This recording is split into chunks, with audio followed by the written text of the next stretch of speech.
السلام علیکم دوستو آج کی ویڈیو میں بہت ہی دکھ اور افسوس کے ساتھ بنا رہا ہوں۔ ہم اس مسلم معاشرے میں رہ رہے ہیں جہاں رمضان کے مقدس مہینے میں بھی شیطان صفت انسان اپنی مجرمانہ اور غلیظ کارروائیوں سے باز نہیں آتے۔ آج ہم بات کریں گے لاہور میں پیش آنے والے اس افسوسناک واقعے کی جس میں ایک 10 سالہ بچے کے ساتھ زیادتی کر کے اس کا قتل کر دیا گیا۔ یہ واقعہ لاہور شہر میں ایک دن پہلے پیش آیا جس میں عبد الرحمان نامی ملزم نے ایک 10 سالہ بچے کو اغوا کیا اور اغوا کرنے کے بعد اس بچے کو زیادتی کر کے قتل کر دیا۔ CCTV فوٹیج، پولیس کی بروقت کارروائی اور سنجیدہ تفتیش سے ملزم کو گرفتار کر لیا ہے اور گرفتار ملزم نے اعتراف جرم بھی کر لیا ہے۔ گرفتار ملزم عبد الرحمان نے پولیس کو بتایا کہ بچوں کو زیادتی کا نشانہ بنانے کا مکروہ عمل اس نے اپنے باپ کو دے کر شروع کیا اور وہ اور اس کا باپ لطیف اب تک متعدد بچوں کو اپنی ہوس کا نشانہ بنا چکے ہیں۔ اس کا باپ بچوں سے بدفعلی کرتا اور پکڑے جانے پر معافی مانگ کر جان چھڑوا لیتا تھا۔ ملزم نے دوران تفتیش انکشاف کیا کہ اس کا باپ اس کے ساتھ بھی یہ گنونا عمل کر چکا ہے۔ گرفتار ملزم کی ماں نے کہا ہے کہ اس کا شوہر اس کے سامنے کئی بچوں سے زیادتی کر چکا ہے اور کئی بار پکڑا جا چکا ہے۔ ہمیشہ پکڑے جانے پر وہ خود معافی مانگ لیتا یا اپنی بیوی یعنی مجھے منت سماج کے ذریعے معاملے کو سلجھانے کے لیے بھیج دیتا اور اس کا یہ مکروہ اور گنونا کام دیکھ کر اس کے اپنے بیٹے کو بھی اس گندے اور گنونے کام کی عادت پڑ چکی ہے۔ پولیس کا کہنا ہے کہ دوران تفتیش معلوم ہوا ہے کہ یہ ملزم اس فعل کا عادی مجرم ہے۔ عدالت نے ملزم کو 6 روزہ جسمانی ریمانڈ منظور کر کے اس سے پولیس کے حوالے کر دیا۔ پولیس کا کہنا ہے کہ دوران تفتیش معلوم ہوا ہے کہ یہ ملزم اس فعل کا عادی مجرم ہے۔ عدالت نے ملزم کا 6 روزہ جسمانی ریمانڈ منظور کر کے اسے پولیس کے حوالے کر دیا ہے۔ پولیس کی جانب سے یہ خیال کیا جا رہا ہے کہ ملزم کی جانب سے مزید انکشافات کیے جانے کا امکان ہے۔ جی والد صاحب میرے یہ کام کرتے تھے، اس کی طرف سے دیکھے سر جی میں نے بھی یہ کام شروع کیا ہے۔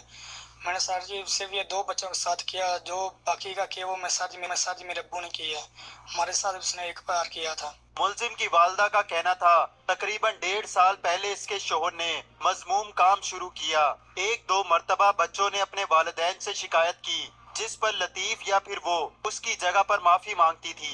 انہیں 2 بچیاں کو معافی منگی جا کے انہوں نے گھر جا کے۔ دوستو بلا شبہ معاشرتی خرابیوں کے خلاف قانون بنانے کا مقصد معاشرے کو جرائم سے پاک کرنا ہوتا ہے۔ اگر پھر بھی حالات جو کہ توں رہے تو اس کا مطلب یہ ہے کہ قانون میں کوئی نہ کوئی پہلو ایسا رہ گیا ہے جس سے جرائم کی حوصلہ افزائی ہو رہی ہے۔ مگر بھی ممالک میں تو انٹرنیٹ پر چائلڈ پورنوگرافی کو جنسی زیادتی کا سبب قرار دیا جاتا ہے، جبکہ پاکستان کے ماہرین نفسیات اور سماجیات کو بھی اس کے اسباب و تحقیق اور سد باب کے لیے سنجیدہ کوشش کرنی چاہیے، جبکہ لوگوں کے رویوں کو تشکیل دینے اور ان پر اثر انداز ہونے میں میڈیا کی اہمیت سے انکار نہیں کیا جا سکتا۔ میڈیا آگاہی بھی پیدا کرتا ہے اور ارباب اختیار کو ان واقعات کی روک تھام کے لیے عملی اقدام اٹھانے پر بھی مجبور کرتا ہے۔ تو دوستو آج کی ویڈیو کا اختتام یہیں پر ہوتا ہے۔ جانے سے پہلے میری آپ لوگوں سے گزارش ہے کہ ہمارے چینل کو سبسکرائب کر دیں اور ویڈیو کو لائک کر دیں۔ ملتے ہیں اگلی ویڈیو کے ساتھ، تب تک لیے اپنا خیال رکھیے گا۔ اللہ حافظ۔